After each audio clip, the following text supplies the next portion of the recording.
El título que darás al libro que publicarás sobre mi voluntad será este: El reino de mi divina voluntad en medio a las criaturas. Libro del cielo, llamada a las criaturas al orden, a su puesto y a la finalidad para la que fueron creadas por Dios.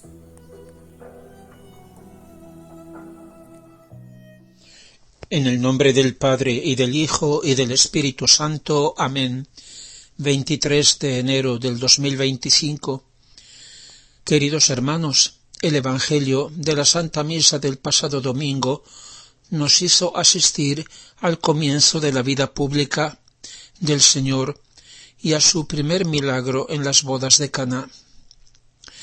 Y hoy, 23 de enero, se conmemora el desposorio de la Santísima Virgen y San José, un paso importantísimo en el proyecto divino, en vistas a la encarnación del Hijo de Dios. Vamos a hablar en más de una meditación del matrimonio y de la familia humana, como es y como debería ser según Dios. ¿Por qué Dios quiso celebrar la boda de Adán y Eva en el paraíso terrenal? Y luego, ¿por cuál motivo Jesús, junto con su madre, ha querido inaugurar su vida pública asistiendo a la boda de Caná? Dios dijo: «No es bueno que el hombre esté solo. Quiero hacerle una ayuda que le sea semejante». Y así, en un acto sucesivo de creación, después de haber creado al hombre, Adán, Dios creó a la mujer, Eva, y añadió: «Por eso el hombre dejará a su padre y a su madre, y se unirá a su mujer, y los dos serán una carne sola». De esa forma, Dios estableció desde el principio la familia humana. Para que dos sean uno, conviene que sean tres, a imagen de Dios. Por eso, para comprender mejor la dignidad y la santidad del matrimonio y de la familia humana y su origen del corazón de Dios, debemos remontarnos al misterio divino de la Santísima Trinidad. Dios había dicho: «No es bueno que mi amor esté solo. Quiero una criatura que me sea semejante, a la cual poder amar y de la cual ser amado». Y así nos asomamos al decreto eterno de la encarnación del Verbo, al desposorio de la divinidad con la humanidad del Hijo de Dios. Ese vínculo indisoluble conocido como la unión hipostática, es decir, la naturaleza divina increada de Jesucristo unida a su naturaleza humana creada, verdadero Dios y verdadero hombre. Esa es la nueva y eterna alianza. De aquí parte todo.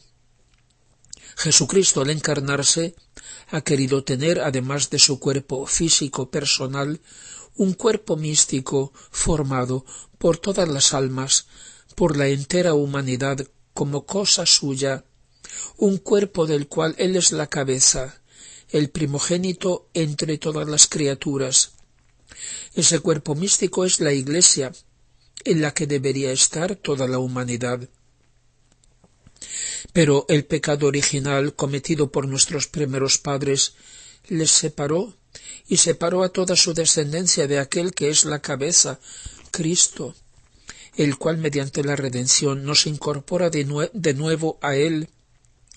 Así Él da vida a su cuerpo místico, a su esposa que es su Iglesia. Por eso el matrimonio cristiano es imagen o espejo del gran misterio de la unión de Cristo con su Iglesia, más aún misterio de unidad.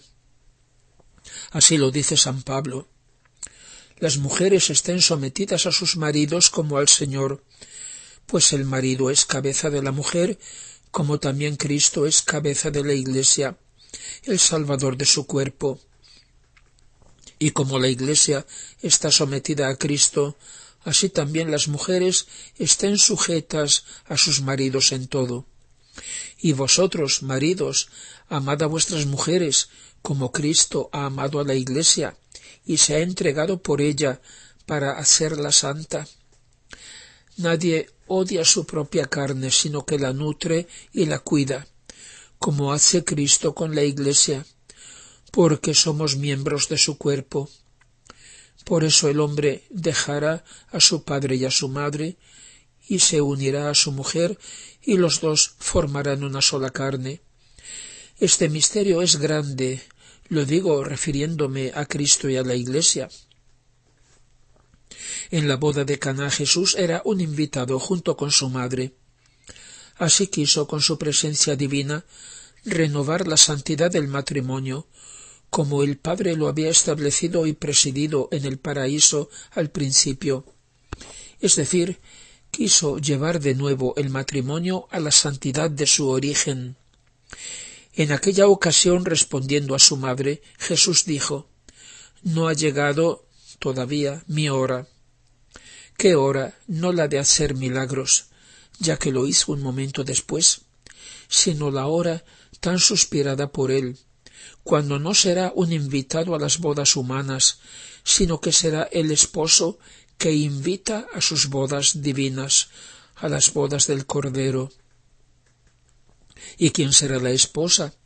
Sin duda es su Iglesia, prefigurada en tantas almas santas que a lo largo de la historia han recibido la gracia mística del desposorio y sucesivamente del matrimonio místico con Jesús. Una diferencia hay entre estas dos cosas, como sucedía en el pueblo de Israel en tiempos de Jesús. Son como dos pasos sucesivos. El desposorio no era un simple noviazgo, sino un verdadero vínculo, por el que ya eran esposos y podían legítimamente tener un hijo, y en caso de ruptura, el marido debía dar el documento de repudio a la mujer, y si ella era infiel, se la consideraba culpable de adulterio. Al cabo de un año más o menos se completaba con el matrimonio, en el que la esposa, acompañada por sus amigas en fiesta, iba a tomar posesión de la casa del esposo. En el caso de la unión de Cristo con la Iglesia, en su primera venida se hizo el desposorio, pero la esposa aún no estaba preparada para poder pasar a vivir en la morada del esposo y ser con él una sola cosa. Eso, las bodas del Cordero, se cumplirá en la segunda venida de Cristo como Rey, cuando la esposa vivirá plenamente la vida del esposo y tome posesión de su reino. Ese misterio Jesús lo explica en los escritos de Luisa Picarreta.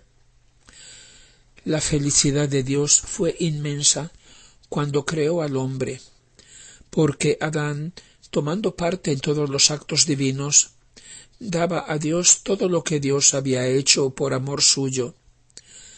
La divina voluntad pondrá de nuevo al hombre en el estado original en que fue creado, sin privarlo de su libre albedrío, dándole aún más luz.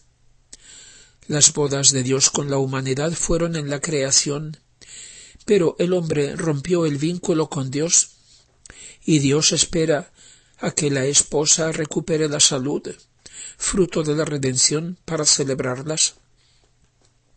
En el volumen 24, el 12 de junio de 1928, el Señor le dice a Luisa: «Hija mía, el verdadero desposorio con la humanidad fue en la creación. Nada faltó ni al alma ni al cuerpo. Todo fue hecho con suntuosidad regia.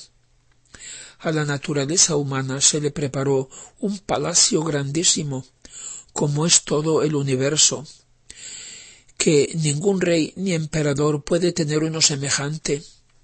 Un cielo estrellado es su bóveda, un sol que nunca había de agotarse como luz, amenos jardines en los que la pareja feliz, Dios y el hombre, había de pasear, recrearse y mantener la fiesta continua, ininterrumpida de nuestras bodas. Vestiduras no tejidas de materia, sino hechas de purísima luz por nuestra potencia, como convenía a personas reales. Todo era belleza en el hombre, alma y cuerpo, porque aquel que preparaba el desposorio y lo realizaba era de una belleza insuperable, de modo que de la suntuosidad externa de tantas maravillas encantadoras que hay en toda la creación, puedes imaginarte los mares internos de santidad, de belleza, de luz, de ciencia, etc., que poseía el interior del hombre. Todos los actos de la criatura, internos y externos, eran otras tantas notas musicales que formaban las más bellas músicas, dulces, melodiosas, armoniosas, que mantenían la alegría de las bodas, y cada nuevo acto que se disponía a hacer era una nueva sinfonía que preparaba para llamar al esposo a recrearse con ella. Mi voluntad divina, que dominaba a la humanidad, le presentaba el acto nuevo continuo y la semejanza con aquel que la había creado y desposado. Pero en medio a tanta fiesta el hombre rompió el vínculo más fuerte, en el que consistía toda la validez y por el que había estado vigente nuestro matrimonio, y fue el separarse de nuestra voluntad. Y el matrimonio, a causa de eso, se deshizo, y se perdieron todos los derechos. Quedó solo el recuerdo de la boda, pero la sustancia, su vida, sus efectos ya no existían. Ahora, el sacramento de la Eucaristía, en el que sobreabunda mi amor en todas las maneras posibles e imaginables, no se puede decir el primer desposorio de la creación ni el verdadero, y yo no hago más que continuar lo que hice estando en la tierra, conforme a las necesidades de las almas. Para unos me hago médico piadoso para sanarlos, para otros soy maestro para instruirlos, para otros soy padre para perdonarles, para otros soy luz para darles la vista. Doy la fuerza a los débiles, el valor a los tímidos, la paz a los inquietos.